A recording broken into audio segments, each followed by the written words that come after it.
We're not giving away money, people. We're just not excited. Thank you.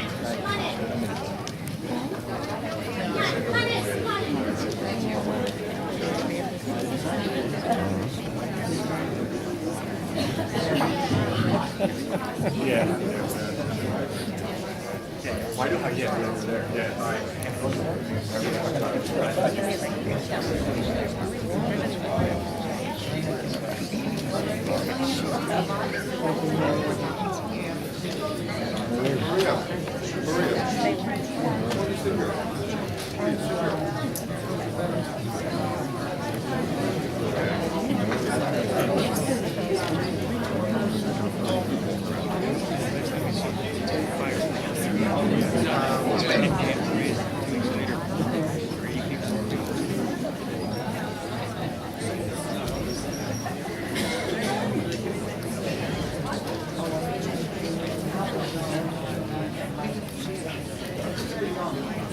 It's like a sit.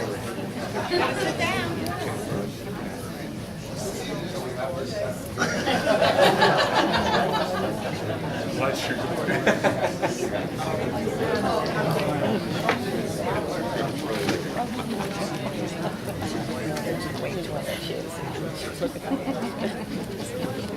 All right, we're gonna get started. Tonight, I also asked our professionals to come. We have our Chief Financial Officer to be here to answer any questions from the council. Also, our engineer who designed the new boardwalk. We also have our partners from FEMA who are here as well, sort of explain if anyone has any questions about the FEMA process. I'm going to do my best based on the numerous conversations we had. And also a representative from the SBA, the Small Business Administration, as well. So let's get started. Everyone knows our boardwalk got annihilated from Hurricane Sandy. And what we're looking to do is to rebuild a new boardwalk. The Department of Environmental Protection allows us to build it on the same spot, same location, the same footprint. And FEMA will reimburse us at least 75% of building it where it was as a repair, as a reconstruction, not as a mitigation, not as hazard mitigation, which I'll get into a little bit later. But so what we're effectively looking to do is replace the boardwalk where it was before. The new boardwalk, just some of the more interesting numbers, is going to have 3,100 pilings. This is 1.3 miles of boardwalk. 14,000 boards and 500,000 screws. Just to give you an idea of the scope of this. This is a very large project. The cost estimate that Birdsall has worked up is $17 million. This past Friday, we went out to competitive bid. So the best bid is going to get the work in an effort to try to keep that price as low as possible. Again, and we'll go through some numbers more, but FEMA will reimburse up to 75, or at least 75% of that. The other 25% will go against the beach utility, and I'll explain that as well. But let's talk more about the construction itself. So here's what failed. The previous boardwalk, it wasn't built to withstand a Sandy. It simply wasn't. You want to explain some of the engineering reasons why? This is Paul from Birdsall. How you doing? Paul Calabrese from Birdsall Engineering. What happened during the Superstorm Sandy is the water obviously came ashore. You had a large storm surge, a large wave action, and it's tough to see from the photos here, but you'll see that the pilings still remain, and you also see in some instances the girders still remain. Those are the boards that go below the deck.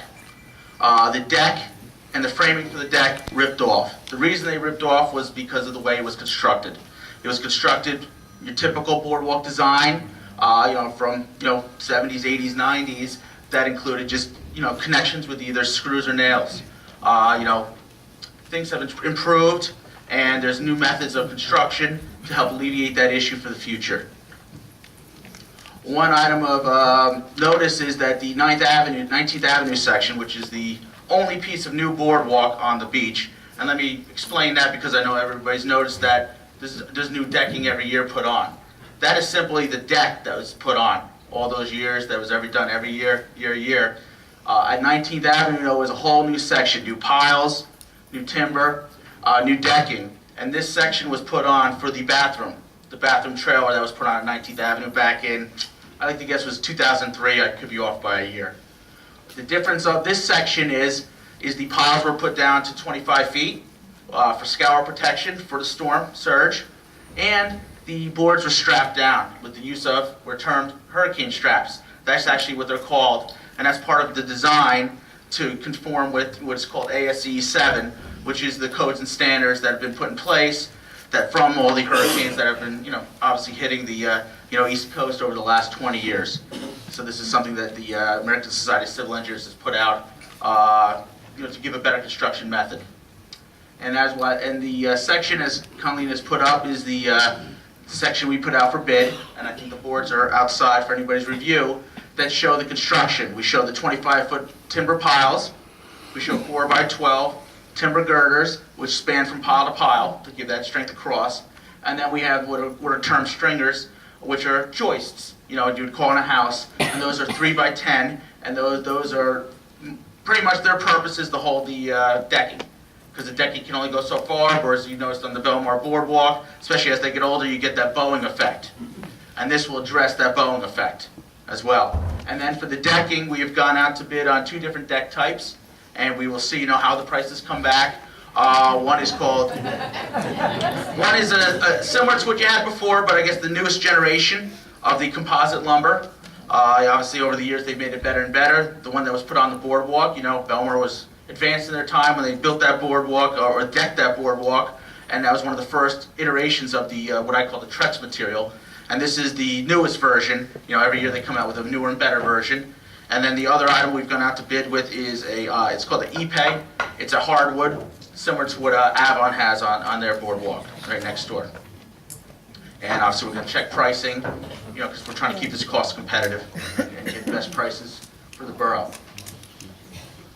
Just as a background of who I am, what I do, I have worked with the borough for the last 10 or 11 years.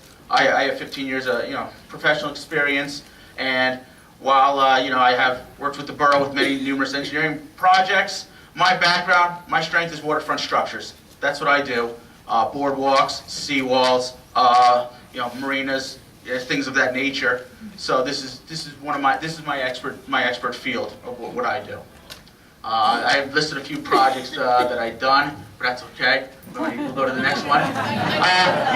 We did the commercial docks, the boat slips for the party boats. We talk about the 19th Avenue restroom, and then other projects that we'll talk about or I bring up. We had a Keyport Pier, a Woodbridge Pier, and we can just go. This is Pier Village in Long Branch. The picture to the left, it's tough to tell from the picture, but that is the old boardwalk section that was just south of the actual Pier Village. That section is gone. It got wrecked by the storm in a very similar fashion to the boardwalk in Belmar. It's also tough to tell in the photo, but that is the actual newer Pier Village section, built of very similar construction. It is more elevated, which helped it as well, but if you went out there, you'd see that a lot of the bottom stairs got blown out, whereas the boardwalk section held together fine through the storm, mostly because of the construction type. Another example we have here is on the left is a dock in Woodbridge that we had just put up, and that's in the left picture on the right side. That's the dock that the new dock that we had put in, held up fine. The dock on the left in that same photo was put in maybe about 5 or 6 years ago by borough forces themselves. The whole deck got ripped off it simply because it was not properly constructed in accordance with ASCE 7. On the right side, we have the Ralph Pier in Keyport. As everybody knows, Keyport got devastated in the storm. This pier, as you can see that railing, that is a heavy aluminum railing. That railing got wrecked from the storm, but if you could look at your boardwalk, your substructure, and your decking held up fine. It was able to handle the storm surge and the wave action that came across the Raritan Bay that day. And Paul, could you address real fast the length of the pilings that existed before what's proposed now? Sure. The lengths of the existing pilings did vary because they were built at different periods, but in general they were about 12 feet, 6 feet in, 6 feet out, which would be, which would pull off. So even if the straps were set, on those piles, the whole pile system would have pulled out in the storm. The new piles will be roughly 25 foot long. It will vary slightly based on, you know, where we are in the soil configurations, but they will be designed to withstand the scour and to withstand the uplift from the storm surge. Okay, thank you. And also on this, I know we've blocked off Ocean Avenue, so you can't really go down there and see it. But the one part that he's talking about, we're going to have that online for you to take a look at, because I went down there myself once he told me about this, because I couldn't believe it. So everyone knows where 19th Avenue is. That's one of the shortest beaches that we have. And everything around this section he's talking about, can we go back to that one? Is just decimated. Gone. There's not parts of it around. It looks like a bomb hit it and it exploded. And then there's this one section that's just standing there, and this is it. And this is, you know, what we're going to build for 1.2 miles as opposed to 20 feet.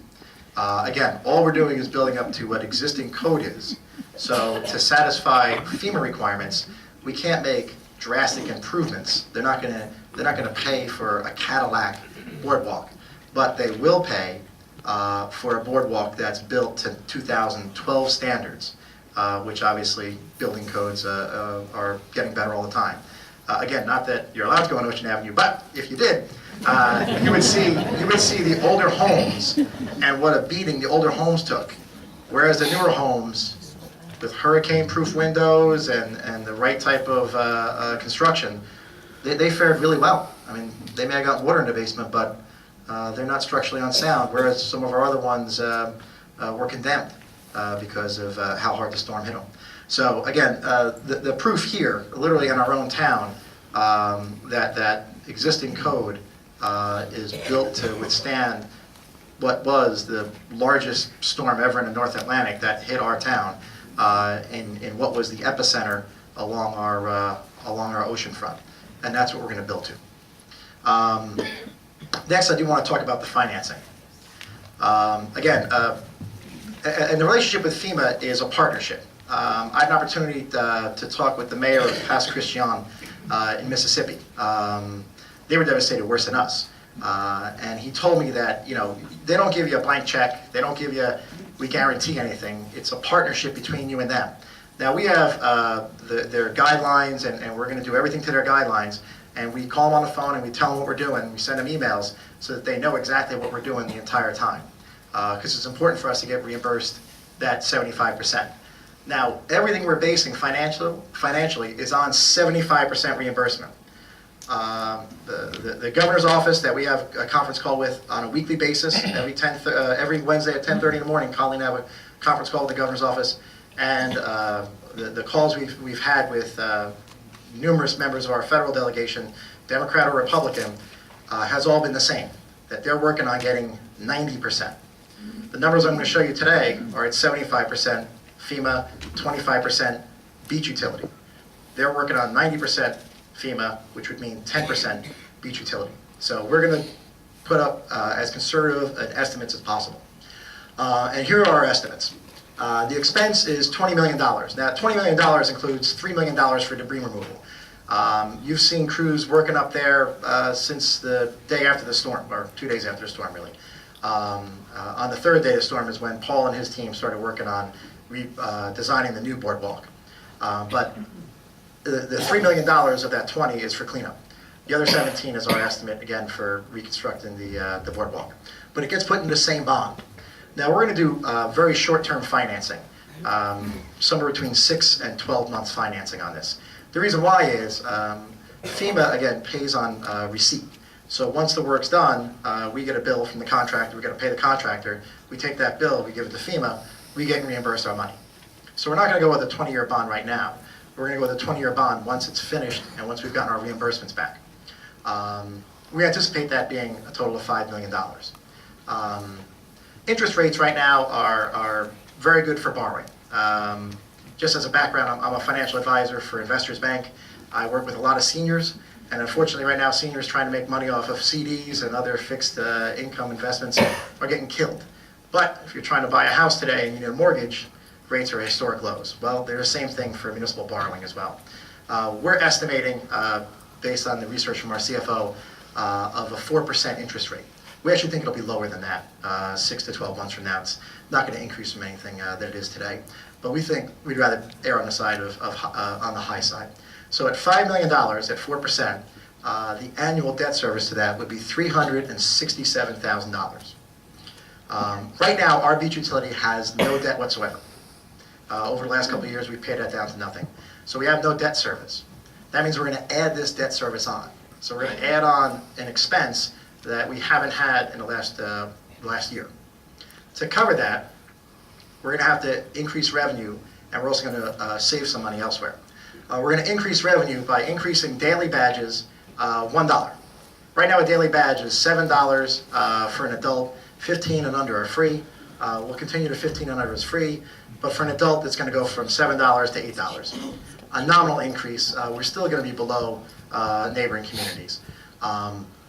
Based on the 2011 and 2012 numbers of the folks who came in, just to give you an idea, what we do is we took the average. So the daily badges, total number of daily badges sold in 2012 was 313,000, and 2011 was 278,000. 2010 was an extraordinary year. It never rained. So we kind of threw that one out and just went with a more conservative estimate. We took those two, added them up, and divided by 2. We did the same thing with our senior badges and with our seasonal badges. The year-round badges, or the seasonal badges, are going to have to go up $5. That's still not bad. For a senior citizen, it goes from $15 to $20. And for a year-round person, it goes from $50 to $55. If you look at any other competing towns around us, it's still not a bad increase at all. So we're going to be looking at generating approximately $395,000 in revenue from that. Again, these are our best estimates. If you know business, there's a thing called pro formas. This is our pro forma. The $5 million is already, we think it'll come down because of the competitive bidding, and we're also asking folks to help sponsor the boardwalk.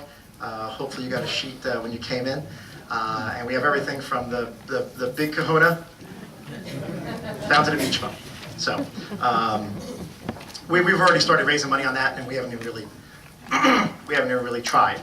At the same time, we're also going to look for some corporate sponsorship, possibly on the bathrooms that are having to be installed as well. So we're going to try to keep that $5 million down. But again, for tonight's discussion, and for tonight's purposes, and for tonight's vote, we want to err on the side of being as conservative as possible with what we think the expenses are.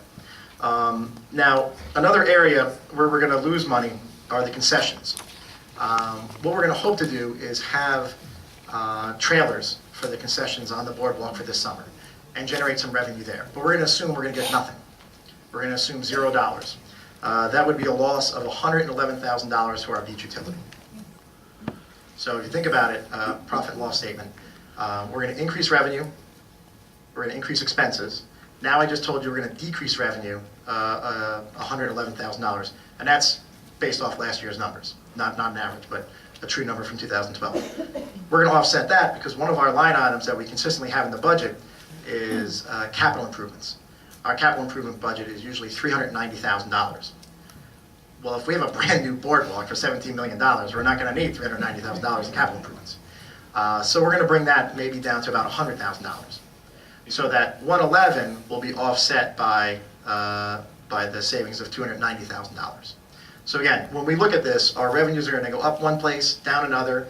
Our expenses are going to go up for debt service and then come back down for not needing the capital improvements. Overall, we should see a net gain and a net increase to our surplus at the end of the year. Now, I will tell you this, and one of the things I've said several times already is that, Belmar needs to have its boardwalk this summer, and we're committed to making that happen. Belmar's had a boardwalk in the summer since 1875. If we don't have a boardwalk, here's what happens financially. We still have expenses. We still need lifeguards. We're still going to need people to clean the beach. We're still going to need beach badge checkers if we're going to charge people to go on the beach. So expenses are going to remain, they'll drop a bit, but they're still going to remain relatively substantial. Without a boardwalk, we're not going to have the same tourists. And you talk to anyone in business, if you lose a customer for a year, you might as well write them off.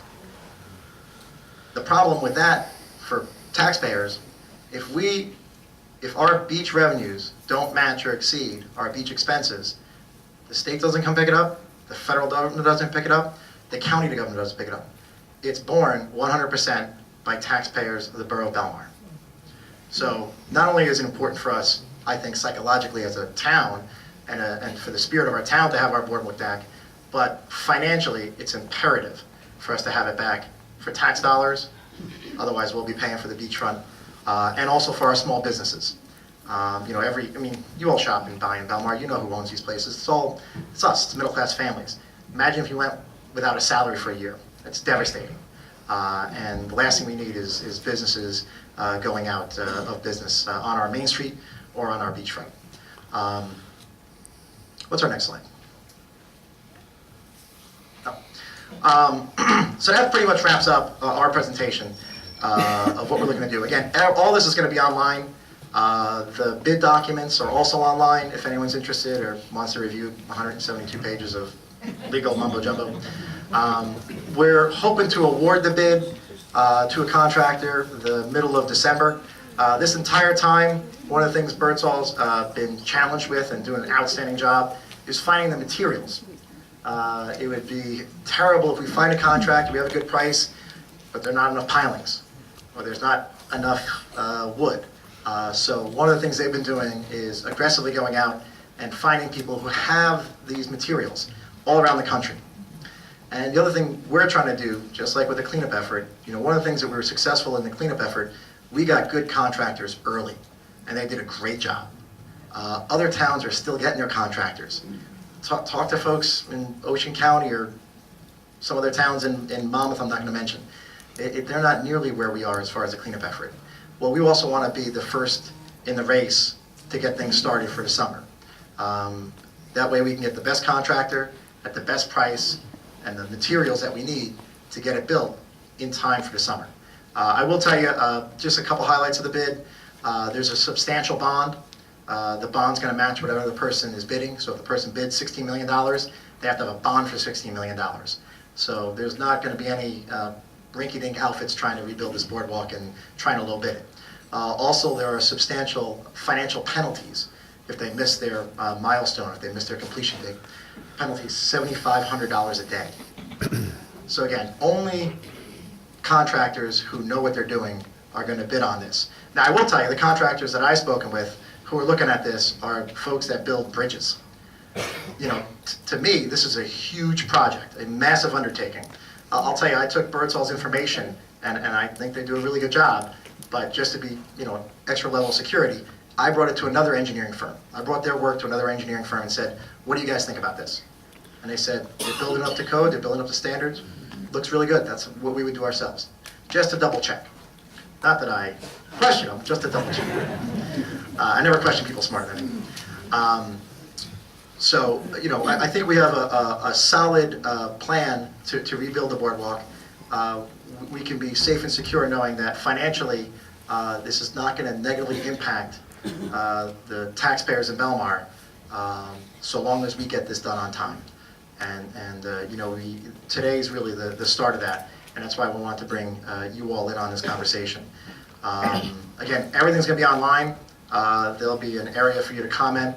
I will do my level best to respond to all your comments. Sometimes I get a little busy responding to either Facebook, Twitter, or email.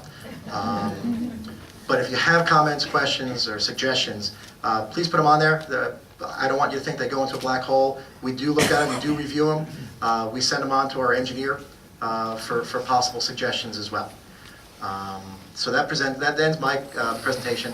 What I'd like to do is bring the council back up for them if they have any questions, particularly of our professionals. Again, this will all be online for you to review as well.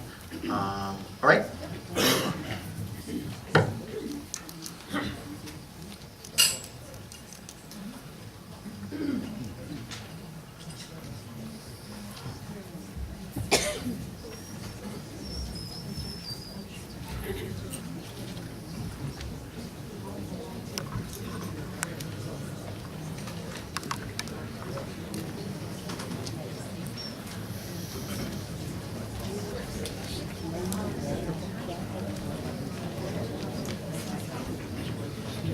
Starting with our council president, Councilman Dyke, do you have any questions, comments for our engineers on our plan for the boardwalk? No, Or our professionals? when you took me down to the boardwalk and I had seen it, I was as devastated as everyone else here. I have a big voice, so. The mayor took me on a tour of the devastation, and I saw the engineering of that specific part of the boardwalk, which was very impressive, given that that area was like ground zero. I really couldn't even get my boundaries as to where I was.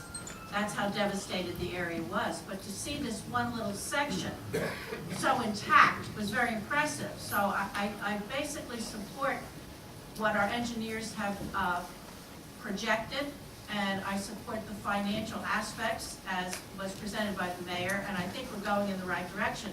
I also feel as though we have to have the boardwalk back for our business owners even in town, because if we lose the boardwalk business, then everything in town is impacted financially. So I think for that other reason, it's important to get that boardwalk back as quickly as possible. There have been people saying, I know that if you read the paper, Governor Bloomberg of New York City said he would not allow any other kind of material but concrete to build back the boardwalks in the New York City area. But you know, we have our own character, we have our own disposition, we are a seashore community. I think the only way to go is with the replacement of a boardwalk with the kind of materials that Business Administrator Connolly showed you and what was recommended by our engineers. So while that might be practical, it doesn't lend to what Belmar's about. So I support all of that, what's being done. I think everyone has done a fantastic job with the plan. I think the financial aspect will certainly hold up. There were concerns. People came to me with concerns regarding what this would mean to the taxpayer. And as you heard from the mayor, there will be no impact, as was planned. So we're going from there. We're going to get the bids in for the boardwalk and also for the marina. We have issues at the marina. Right now, we're talking about the boardwalk.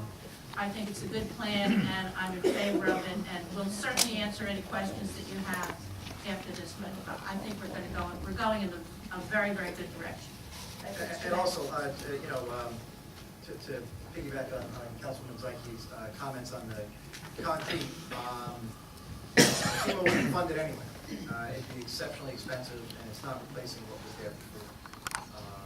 So it would be a tremendous expense that, you know, for 1.3 miles of concrete, it just wouldn't be feasible. And the boardwalk that is designed will last just as well anyway. Councilman Belmar? Paul, I have a question. If we get the boardwalk built by this 2013, how will that affect rebuilding the pavilions? Will you going to be able to build the pavilions on top of the deck, or will you have to take part of the decking off? I mean, we would definitely look into that in greater detail, but my first thoughts are that we would build it from the backside. Once we have the piles established and once we have the deck established for the building, that need to be built right from the top of the boardwalk. It's just getting in those piles and either the concrete deck or the timber deck for the building. My initial thoughts are we would do that from the ocean side, but again, we would discuss that with, you know, the building contractors like we did with the boardwalk design to determine if we need to give an allowance for taking off some decking to put that on. Yes. Now, what are some of the state rules for rebuilding the pavilions? Do you know? The FEMA is coming out with a new base flood elevation later this month, and that is when we will determine what height that building needs to be.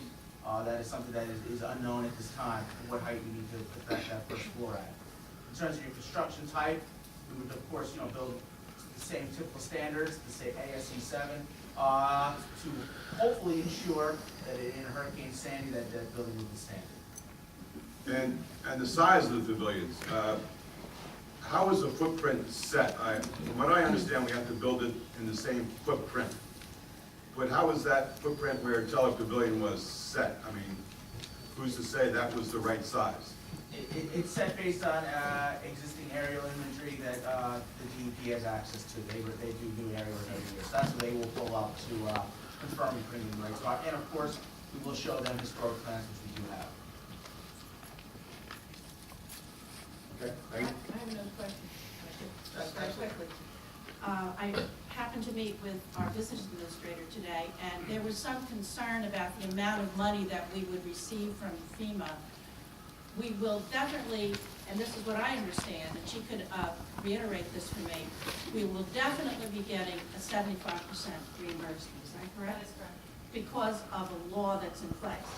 Yes, the law that funds FEMA, the Stafford Act, actually has the minimum federal share at 75. So that's the basic that we could get, but we could possibly get more. We are going for more. So if there were questions about, are we sure we're gonna get the money from FEMA? It's provided by law. So that was interesting for me to find out today. One more question, if I may.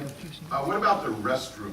I mean, since the storm of '92, those restrooms were like portable trailers. Is there any way we can not have trailers as bathrooms? Or will the state allow us to rebuild something permanent? Which, you know, the bathrooms were permanent before the '92 storm.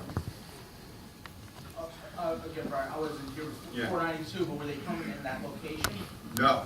Yes, okay. What happened, my belief as to why they were putting in as trailers, again, for me, was because of CAFRA regulations, which allow certain buildings to be constructed as temporary type facilities or not. That is something we would have to discuss with the DEP in terms of that. We have not gotten that far into it. So the bathrooms would have to be trailers again, or could we? We would have to discuss that with DEP to confirm. That's something I'm not 100% sure. For the summer of 2013, we were planning on temporary trailers for bathrooms. Right, but 2014, 2015, we would, We actually have to talk to DEP. Council Dean? Sir, everybody talks about the seawall. Is this the seawall? What is the seawall? Is there gonna be a seawall? Today, we're not talking about the seawall. We have a proposal from Bertzel Engineering, but seawall is considered hazard mitigation. It's a different type of funding under FEMA. The seawall that they've designed, they proposed, would be 30-foot long pieces of steel that are driven into the ground 26 feet. They come out 4 feet. They would be buried under sand, and grass would be put on top of them. So essentially, it would be a dune, but instead of the dune being washed away, the waves would meet a very rigid piece of metal. But again, that's going to be at a later conversation, and we're not proposing bonding for that either. The reason why is, again, as Colleen stated, FEMA by law will reimburse at least 75% of what we're going to rebuild on the boardwalk, because none of it is considered hazard mitigation. Once we start talking about hazard mitigation, we actually have to get a blessing before we could move forward. But if we do move forward with anything, believe me, it's not going to be a seawall like you would see in Seabright. It wouldn't be dunes that would obscure your view from Ocean Avenue. You think about when we used to go down to the boardwalk, you would be on Ocean Avenue, and you'd walk up maybe a step or two onto the boardwalk, and then you'd walk down a ramp onto the sand. Well, it's 4 feet off that sand.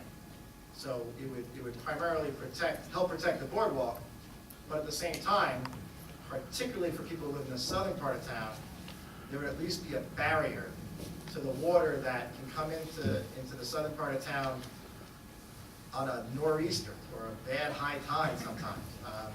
The southern part of town flooded, just to give you an idea, southern part of town flooded bad in Irene. Obviously, everyone flooded bad this year. But Irene was such a weak storm, it didn't cause any damage to our boardwalk, whereas this year our boardwalk was destroyed. So again, that's something for a later date, because we have to go through the proper channels to make sure that for a project like that, FEMA would fund it at least 75%, because we don't want to put anything up at the beach utility or up on the beach that isn't going to be financed completely by either FEMA or the beach utility itself. Okay. When the wave is gonna hit the new boardwalk, is any pieces meant to break and let it go through? It's just gonna withstand everything as the wave goes over it? Currently, the boardwalk will be at the same location as before, so the water can go under it and can go over it. The skirt at the back side will be designed to be breakaway. There is no wall. So that skirt will break right off, so that way the water can't hit it and shoot the boards up. The whole point is the water can get through either under or over. That's what you really want to happen, so it doesn't lift up the boards.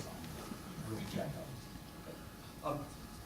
My point, my sticking point last vote was that I want FEMA to tell me we're getting 75% of this money. That's why I asked Holly, well, the mayor asked Holly to be here.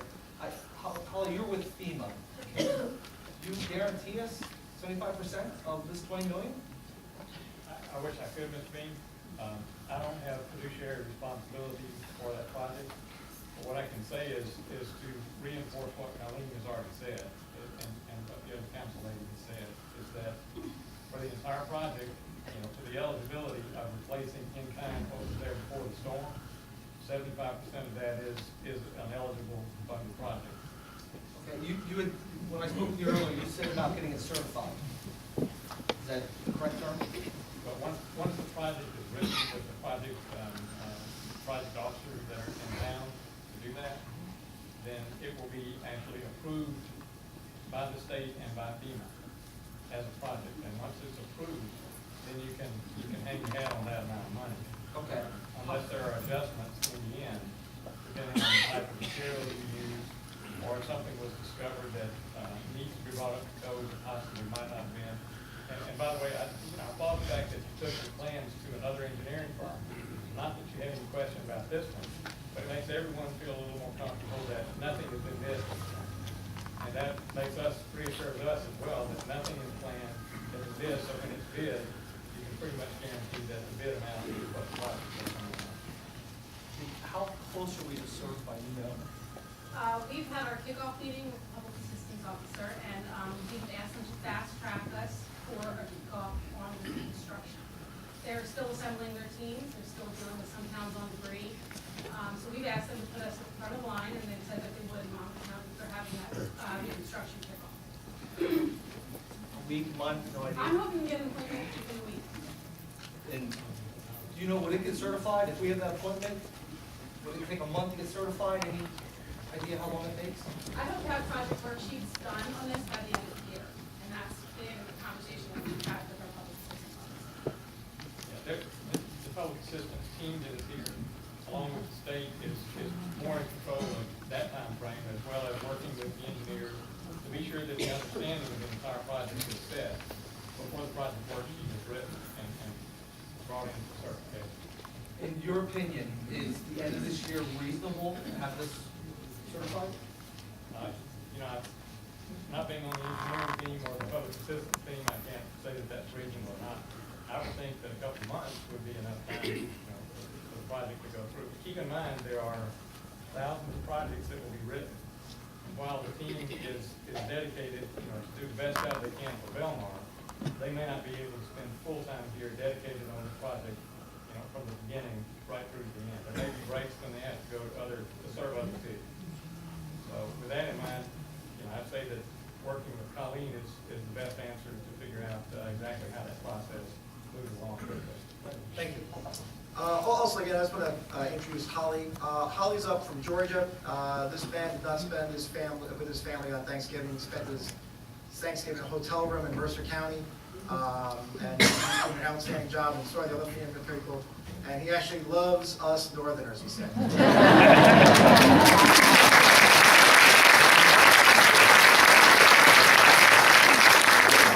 Sorry about the Alabama game. The comment I made was, I've met so many nice people up here that if it weren't for that Mason-Dixon technicality. Lynch that guy. And as far as, again, when I spoke to the mayor of Pascagoula, he talked about a partnership. We already have that. If we would have waited for a project worksheet and sign off from multiple levels of FEMA, we may still have water in our town. we would still have debris in our town. Instead, we contacted FEMA, we got an explanation as to what we can do, what we can't do, what we should do. And we worked with contractors that already had experience on jobs where FEMA was a 75% partner. You know, we haven't gotten reimbursed yet for the work that we've done in town, either for our Department of Public Works, our police, and our private contractors. But we're very confident that we will. And again, the reason why is the guidelines are pretty simple, pretty straightforward, and then being in contact with them the entire time. You know, again, all the work we've done to date, we have no guarantee on. But with their partnership, we're very confident that we will be reimbursed, both on the work that we've done for recovery and debris removal, and also the work that's going to be done on board. Councilwoman Nicolay, any questions? Yeah, just wanted to reiterate what Council President Dyke had said. It was quite fascinating to go down to 19th Avenue where everything was destroyed, basically, and to see that section. I do encourage you to go to our website, read up on everything that was presented. But basically, it's the hurricane straps. They're about 12 inches long. Just these tiny little metal straps that go up and twist and turn and connect the next board. It's amazing that it held that section together. And I'm very comfortable with speaking with our mayor, Colleen Connolly, and the engineers as far as what's been presented. I think what Mayor Doherty had said, a few words stuck out, is that financially, we need the boardwalk back, especially for our businesses. I think the spirits of the town, as he had mentioned, make a huge difference. I think we're on our way already with the progress we've made, and it is imperative to get this done. I just have one more question. We had talked this morning also, Colleen, about beach replenishment. It's a little outside the area of what we're speaking about now. And you said you had been in collaboration with the Army Corps of Engineers. Could you tell the public a little bit about the beach replenishment? Sure. What we are being told, and again, this is through some forums that have been orchestrated through our federally elected officials. The Army Corps of Engineers has been approved to commence work on beach replenishment that covers Belmar for the spring. Their challenge now is to get that approval to do work funded. So it's a two-piece, much like when we pass resolutions and then move on for the money. Right. So everyone is of the understanding that the Army Corps of Engineers should, if Congress passes the funding mechanism, be able to commence beach replenishment starting in spring of 2013. The ordering of work and where they're going to start is still something to be worked out. But what's good is that they have already authorized the commencement. Thank you. Good question. Is this prevailing wage, is that how we're bidding it, or no? Yes. Is it has to be union or just prevailing wage? The borough has put in a project labor agreement into the project, so it includes the project labor agreement. So it has to be union? Yes. How much would it be with, would it be union? Well, the prevailing wage rate and the union rate, I believe is the same number, or very close to the same number, for the hourly rate scale. Holly, does that matter with FEMA? As long as it's bid according to your state law, and it makes no difference with funding. As long as the boardwalk is bid to replace what was there before the storm, any adjustments that y'all make in quality of materials is on your own nickel, but any codes and standards is part of the original project, such as the tilings that you mentioned, the strapping, that sort of thing. So the cost of the wage, as long as it's competitively bid, is a reasonably acceptable cost. We were going to take questions, but there's a lot of you all here. Yes, Colin. If I may, I have representatives with me from SBA, Small Business Administration, and from the National Flood Insurance Program. And Michael Gardner, the county OEM coordinator, is here as well. If people have individual questions, we can take them out in the atrium after. Oh, that'd be great.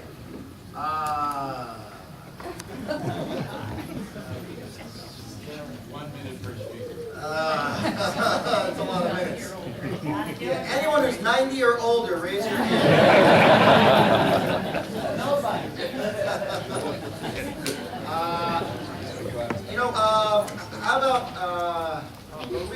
reporter from the Coast Star. Do you want to possibly ask some questions? On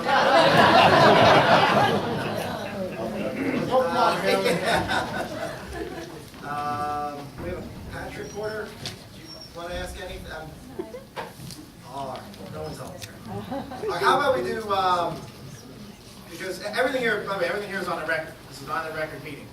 So if you raise your hand, we need your name, your address. You're supposed to come up to the microphone so everyone can hear you. But I don't see how that's how about we'll choose 5 questions. Let's try to make them as varied as possible, just on the boardwalk, and if you can, just without a whole lot of commentary or opinion, but just a question. I'm sure there's some things we haven't covered, but I hope that's fair. Sure, let's have each council member select the person from the audience, starting with Council President Dyke. Please raise your hand. This was the first hand I saw, this young lady right here. Hi. That's the first one that came into my view. Thank you. I'm Keitha Lackey, 8th Avenue in Belmar. Keith Lackey, 8th Avenue, Belmar. Thank you. My question is, what category hurricane is the boardwalk going to be rated? I mean, what category can it withstand? That's a good question. Unfortunately, it's a loaded question, because I'm not worried about the wind. You know, you rate the category of the hurricane based on the wind. This hurricane that came in, I guess, was what, category 1 when it made landfall? I think at the end of the day, it was downgraded to a tropical storm wind-wise, but the storm surge. But the storm surge, because you had two competing storms, you had a high tide, exactly when it made landfall. These are things. I'm designing for the storm surge, not for a category of a hurricane, because the wind doesn't impact the design of this boardwalk. The wind would impact if I had a roof, or if I had a wall, which we do not have. That would be where your wind would come into play.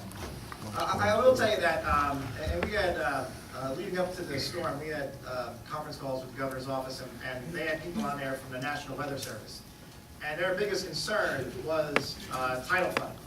And if you look at, us, Bayshore area, Staten Island, Queens, it wasn't so much the wind, it was the fact that the entire Atlantic Ocean became ashore.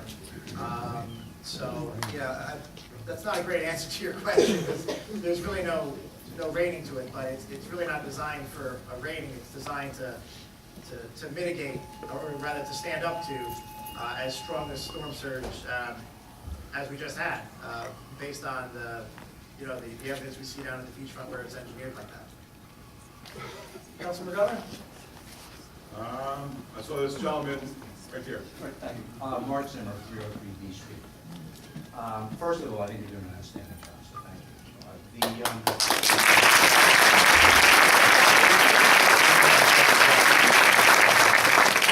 While I'm not a little questioning, because it's standing, the 19th Avenue part, nobody's make any mention of the fact that if you go to the north end of town, the fishing club, other than the front, appears to have done pretty damn well.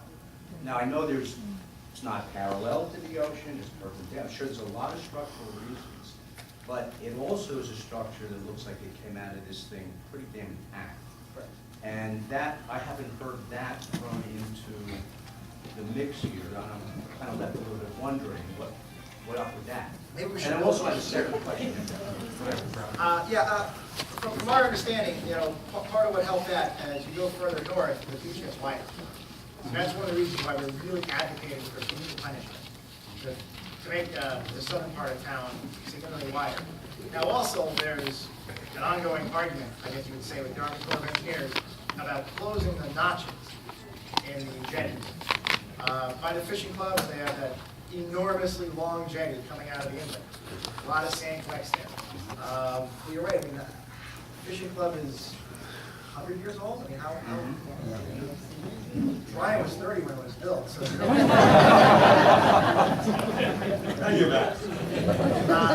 no, and believe me, we're going to advocate for beach replenishment as aggressively as possible.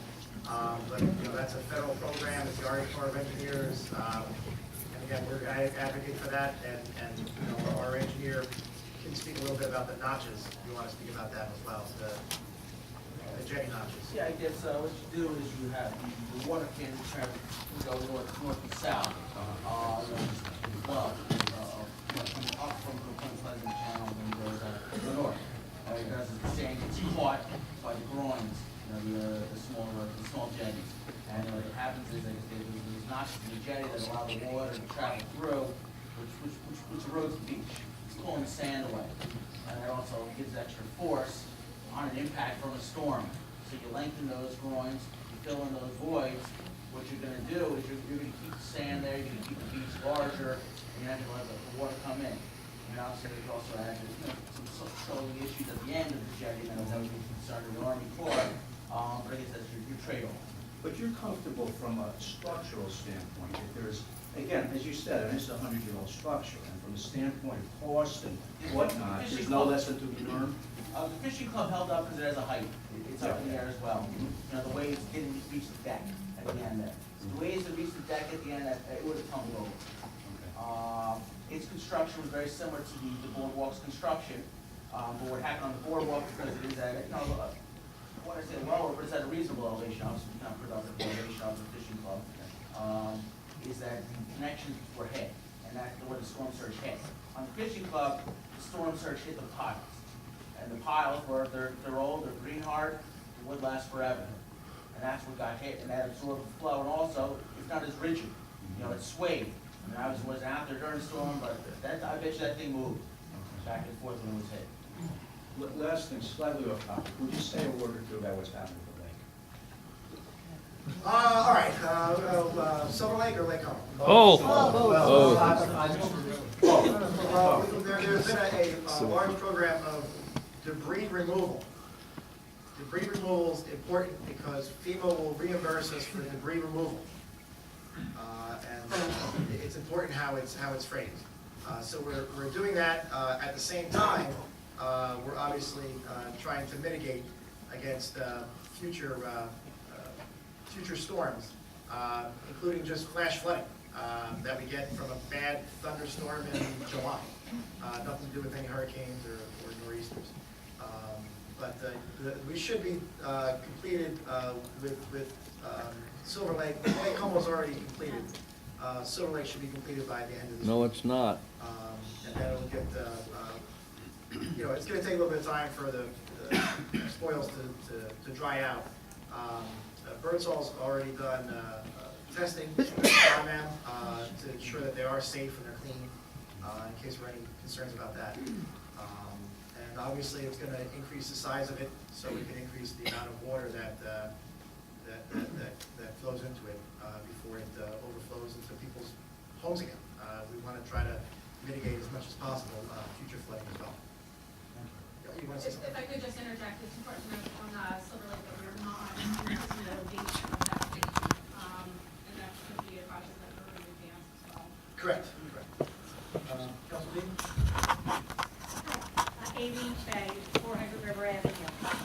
What happens if we have a bad summer for beach revenue because of Mother Nature, strike us again, or people don't vacation here because there's no bathrooms or pavilions or nowhere to rent, or they're afraid to commit to a rental, and we fall short of our bond payment?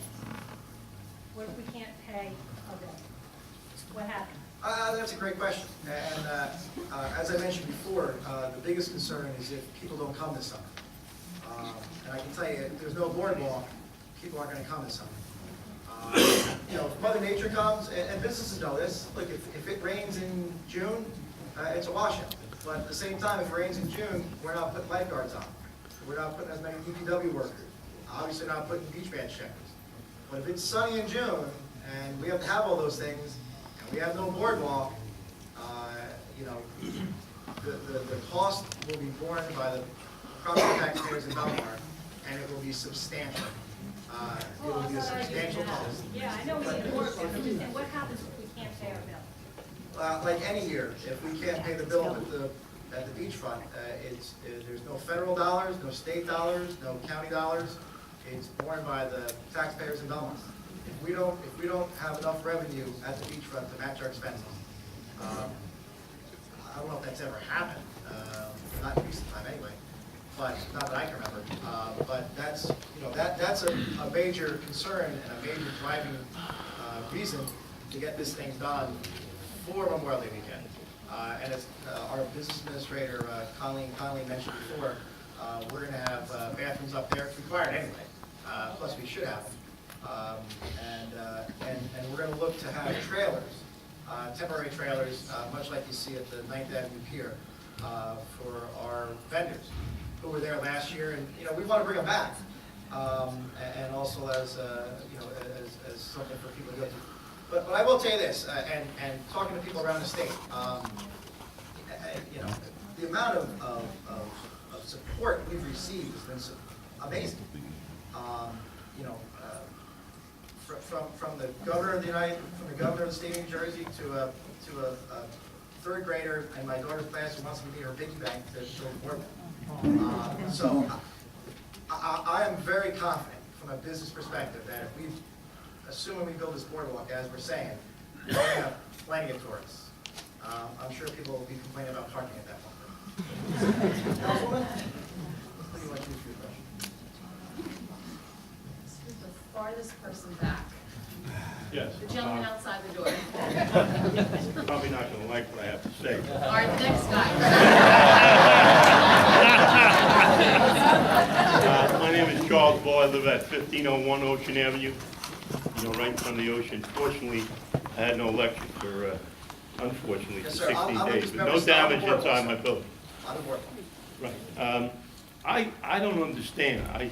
I stayed for the whole storm, even though it was a mandatory. I stayed that whole night through that storm. Probably that was a mistake, but when I got up the next day, I saw these huge sections of boardwalk, which looked like they could have been reused.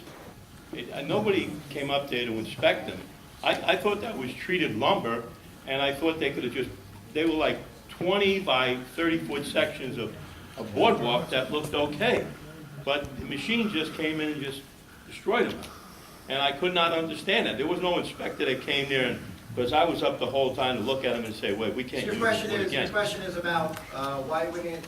Why all that good lumber was destroyed. Okay. Do we have any? I mean, that was treated lumber. No, I understand. I understand the question, sir. I just want to get you an answer. Part of the concern, and actually this is something that was expressed to us, I'm just going to try to talk loud, sorry. Some of the concern that was expressed to us directly from our county health officer was that the mixture of the boardwalk debris with marine life that was now rotting, with the fuel that was in the water, with the feces that were in the water, were creating a putrid environment. And we got that recommendation very early on to remove as much of that debris as possible because it was a public health safety concern.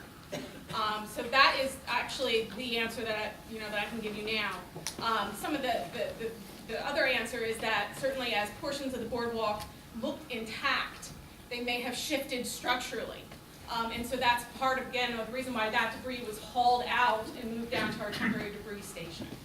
Well, I didn't see any inspectors up there looking at it, and we went through Hurricane Irene. The water came up over the boardwalk, and we didn't tear the boardwalk up for Hurricane Irene, so I would think we would get the same situation there.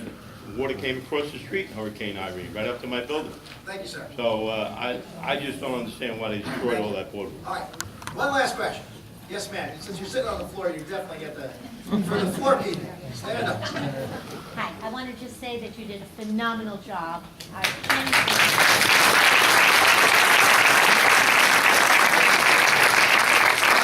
so many people just say that Belmar is so far ahead, just like you're saying. So many contractors came into my home and said, we have come from other towns and they are devastated. This town looks amazing. So I just want to put that on the table. Second thing I want to put on the table is, we had so much discussion for a dog park. We had meeting after meeting. We had phone calls. We had arguments. We had debates. You really considered what was going to happen for a $100,000 dog park. I think we need to rebuild the Belmar committee. I think you need people in this town. Because I think from what I'm hearing, this is my first knowledge about what's going on with this boardwalk, I think a lot of decisions have been made already. You already put it out to bid. How could you put it out to bid, and what are we here for? To hear what has already been decided for us? I'm just saying, and I think your judgment is excellent. I'm not trying to be critical. I'm just trying to say a lot of decisions that cost a lot of money are going to be made, and it seems like they're being made very quickly. And then I have one FEMA question.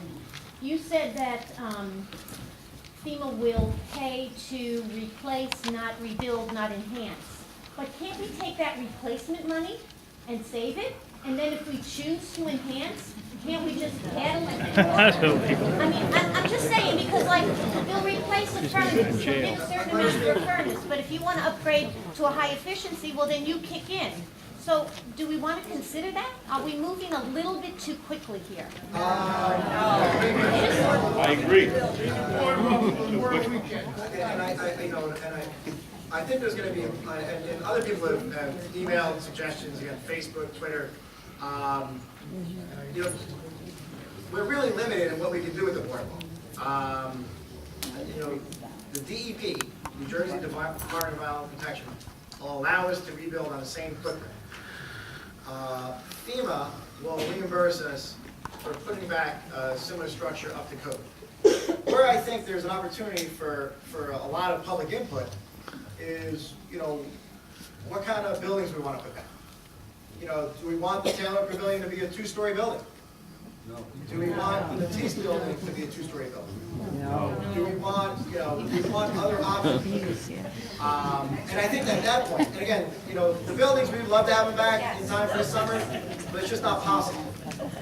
You know, could we have them back in the summer of 2014? Yes. Tonight's meeting, and the reason why we did the mailer, we thought it was important. You know, one of the things we tried to stress during the whole storm was communicating. And since the storm, I had to go back to work a bit. So the communication was a little lax. So I thought tonight would be a good night to communicate, again, what we're doing. But unfortunately, you know, there's very limited opportunity to change what we're looking to do with the boardwalk. It's either going to be rebuilt in the same footprint or really not rebuilt. Those are the two options. Again, the buildings, we could have some leeway with. You know, we could go to DEP and say, you know what if we push the Taylor Pavilion back a little bit so we had more room in the front of Ocean Avenue? You know, we could have a discussion like that and see what people think. We could say the same, you know, we could say with Matisse, what if we pushed it towards the ocean? So when you walked around Matisse on the boardwalk, you were walking on Ocean Avenue, you were walking on the beach side as opposed to the Ocean Avenue side. So we can have other discussions. You know, there were some other ideas too about putting shade structures in, like they have in Avon or Spring Lake. You know, right now you walk the boardwalk, there's no shade. You know, some of our seniors have asked for shade structures and where those could go. So there's definitely the opportunity, and we're going to ask for, I think, and want, you know, input from the public for what's going to go on the boardwalk and beyond our beachfront. You know, regarding the boardwalk itself, it's very, very limited what we can do. And what we're trying to do is build the boardwalk in time for this summer and be very aggressive about it, as I mentioned before. Just like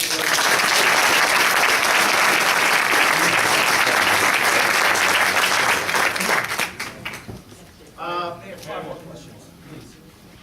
Yes, sir. Holly. I just want to mention that there are also time constraints in using the grants that FEMA offers. Well, that was our 5. All right, how about we do 2 bonus? 2 bonus questions? Lightning round, 2 bonus questions? Yes, Gene. Question, Gene. It's probably a blood thing. Gene Falker, 13th Avenue, Belmar. I know you've tabled the discussion on the seawall for right now, but we're building a boardwalk that's going to withstand a tremendous surge, which was what our issue was, the damage on this last year. What is the timeline for the seawall? Because it seems to me that while we will have a nice boardwalk and we'll bring business, without the seawall, we're not protecting our residences because another surge could wipe out the houses again. Do we have a timeline for building the seawall? And my second question is, I know you're talking about 4 feet, is that a substantial enough seawall to withstand a surge similar to what we just had? You know, again, we have to, we want to move along in as prudent a method as possible. So, just like the cleanup, you know, we knew we were going to get reimbursed 75% by our partners at FEMA. For rebuilding the boardwalk, we know that. We don't know that yet for hazard mitigation efforts. The seawall would be a hazard mitigation effort. And I think it'd be wise of us to wait until we had a sign off on that, because it's a different pot of money. So in other words, let's say FEMA grants $30 billion to all of New Jersey. They're going to take 15% on top of that and give it to the state of New Jersey, to the Department of Community Affairs, for hazard mitigation efforts throughout the state. And they're going to prioritize those. So we need to get on that list, and we need to know where we are on that list. But for that list to start, they have to come up with how much they're going to give New Jersey, and our number, I think, has been increasing over time. And then they have to allocate that to DCA. So that could be, you know, we wish it was all part of one conversation now. It would make more sense for us, but it's not. And to try to put $9 billion at risk, I think would be, I don't think would be wise. But you know, could it be a couple of months? Yeah, it's not going to be a day. It's not going to be a couple of weeks. It could be a couple of months. Now, as far as the height, you know, obviously the taller the seawall, the better. But you know, I think that when people, you know, the value of both living here and coming here is that we have a very open beach and seascape and view. So you can ride in your car down Ocean Avenue and see the beach. You can walk on the boardwalk anywhere and see the beach. And I think one of the things we should do as a council is try not to change what people love about the town and people love about the boardwalk all that much. If we alter it here or there, maybe that's one thing, but if all of a sudden we start taking away people's views, and the only view you can have of ocean is on the second floor of your home on Ocean Avenue, I think that would start to change the character of the beachfront, and I don't think that's necessarily what people are looking for. Would a 4-foot storm surge mitigate against a storm like Sandy? It would. Would it stop it? Absolutely not. I mean, the waves had to be tremendous. I mean, you're talking 13 feet above the mean high tide. But it was an extraordinary storm. Now, would it have helped significantly in Irene, particularly the southern part of town? Absolutely. Absolutely would. So it's, you know, the idea of a storm, of a seawall is designed to help. It's not going to stop or prevent, but at least to have some type of barrier there, particularly when you look at the expense to our town from having nothing there right now. All right, one last question. This is the bonus one. Yes, ma'am. I confirm 501 Fifth Avenue. My question is the height of the boardwalk as it stands now, and whether or not you're going to be putting the fencing up that was there before it knocked it down. The height's going to remain the same. You know, one of the things, and I need to credit Councilman Gilman for this. Of all the members of the council, you know, him and I have been probably talking the most about the boardwalk. You know, we think one of the things people like about coming to Belmar is you pull your car up and you can just step up onto the boardwalk. If we were going to lift it up to say 30 inches, you know, you'd have to be an NBA player to step up. So we're going to try to keep it at the same height.